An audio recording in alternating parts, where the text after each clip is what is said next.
ख्रिस्तामध्ये माझ्या प्रिय भाविकांनो, जोपर्यंत व्यक्ती परमेश्वराशी कनेक्टेड असतो, परमेश्वरामध्ये असतो, तोपर्यंत ती व्यक्ती फलद्रुप्त होत असते.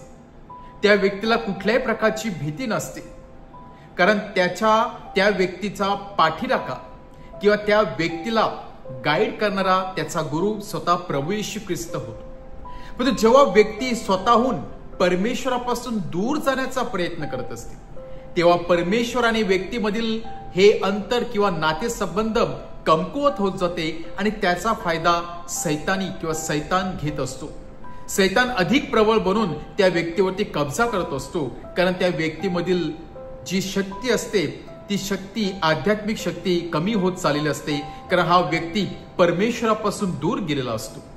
आणि ही स्थिती आपण आजच्या शुभवर्तमानामध्ये पाहत आहोत, जिथे 12 शिष्यासह भोजन करत असताना प्रभू येशू ख्रिस्त सांगत आहे की आपल्यामधील एक जण मला धरून देणार आहे. हा एक जण म्हणजेच जो प्रभू येशू ख्रिस्ताला धरून देणारा होता, तो म्हणजे जुदास, ज्याने आपल्या मनाची तयारी केलेली होती. स्वतःहून सुरुवातीपासूनच तो परमेश्वरापासून दूर गेलेला होता. परमेश्वरामध्ये राहण्यामध्ये त्याला आनंद वाटत नव्हता, तर काहीतरी वेगळी गोष्टी करण्यामध्ये आणि ते सुद्धा चुकीची गोष्ट करण्यामध्ये तो फार आनंद मानत होता. आणि या क्षणाला युदास हा प्रभू येशू ख्रिस्ता बरोबर होता, परंतु हृदयाने, आत्म्याने, मनाने तो मात्र परमेश्वरापासून फार दूर गेलेला होता. आणि तीच संधी, तो क्षण सैतान त्या जुदासला आपलेसे करून घेतो, आपल्या जाळ्यामध्ये फसवतो आणि त्याच्याद्वारे तो प्रभू येशू ख्रिस्तावरती झडप घालत असतो.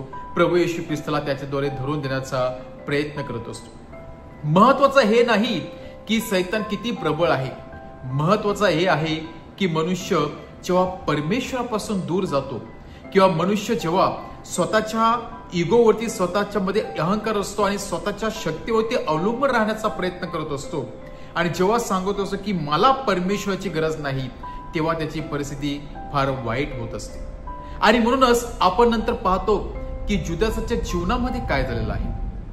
जुदासाने स्वतः गळफास घेऊन आपलं जीवन संपवलं, कारण कुठेतरी त्याला समजलं की मी फार पाप केलेलं आहे, मी वाईट केलेलं आहे, मी स्वतः प्रभूला पकडून दिलेलं आहे, मी सैतानाला स्वतःहून माझ्या जीवनामध्ये इन्व्हाइट केलेलं आहे.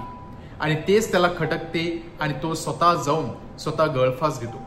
परंतु हा क्षण किंवा हे जे शुभवर्तमान आपल्याला सांगत आहे की जर आपल्याला सैतानी शक्तीवरती, मोहावरती विजय मिळवायचा असेल तर त्याला एकच मार्ग आहे, आपल्या जीवनामध्ये प्रभू येशू ख्रिस्ताला अग्रस्थान देणे, आपल्या जीवनामध्ये परमेश्वराला केंद्रस्थानी ठेवणे. जेव्हा आपण प्रभू येशू ख्रिस्ताला आपल्या जीवनामध्ये अग्रस्थान देतो, आपण त्याला आपला केंद्रबिंदू बनवतो, तेव्हा परमेश्वर आपल्याला आध्यात्मिक शक्ती देत असतो. ती शक्ती म्हणजे ती युद्ध करण्यासाठी, आणि आपलं युद्ध ते सैतानी शक्तीवरती आहे. दररोज येणारे संकटे, दररोज येणारे मोह, या जाळ्यातून सुटका करण्यासाठी परमेश्वर पवित्र आत्म्याद्वारे आपल्याला सामर्थ्य पुरवत असतो, आपली सुटका करत असतो. परत एकदा युदास नावाचा व्यक्ती आपल्या जीवनामध्ये कुठे ना कुठे लपलेला असतो, तो कुठे ना कुठे डोकं वर काढत असतो. कधी कधी आपण परमेश्वरापासून दूर जात असतो, पाप करून, काही मिस्टेक करून, इतरा दुखावून. परंतु हा जो क्षण आहे प्रायश्चित काळ, यामध्ये परमेश्वर आपल्या चुका सुधारण्यासाठी संधी देत असतो. परत एकदा आपलं तुटलेलं नातं जोडण्यासाठी संधी देत असतो, कारण परमेश्वरा ठाऊक आहे, एकदा जर ते नातं तुटलं तर सैतान अधिक प्रबळ होत असते, सैतान त्याची वाट पाहत असतो. आणि म्हणूनच कोणी परमेश्वरापासून दूर जाता त्याच्या कळपामध्ये राहावं, अशी प्रभू येशू ख्रिस्ताची इच्छा आहे. आणि म्हणून आज आपण सर्वजण प्रभू येशू ख्रिस्ताजवळ येऊया. ज्याप्रमाणे प्रभू येशू ख्रिस्त उत्तम द्राक्षवेल आहे, आपण सर्वजण त्याचे फाटे आहोत, त्यामध्ये राहण्याचा प्रयत्न करूया, त्याच्या कळपामध्ये आपण चालण्याचा प्रयत्न करूया. कितीही हिंस्त्र पक्षी आला किंवा पशु आला तरी तो आपल्यावरती झडप घातला तरी आपला काही करू शकणार नाही, कारण आपला मेंढपाळ प्रभू येशू ख्रिस्त आहे. आज प्रभू येशू ख्रिस्ताकडून आपण सामर्थ्य मागूया, आपल्या पापांची क्षमा मागूया आणि त्याच्या कळपामध्ये राहून त्याच्याशी संलग्न राहण्याचा प्रयत्न करूया. आमेन.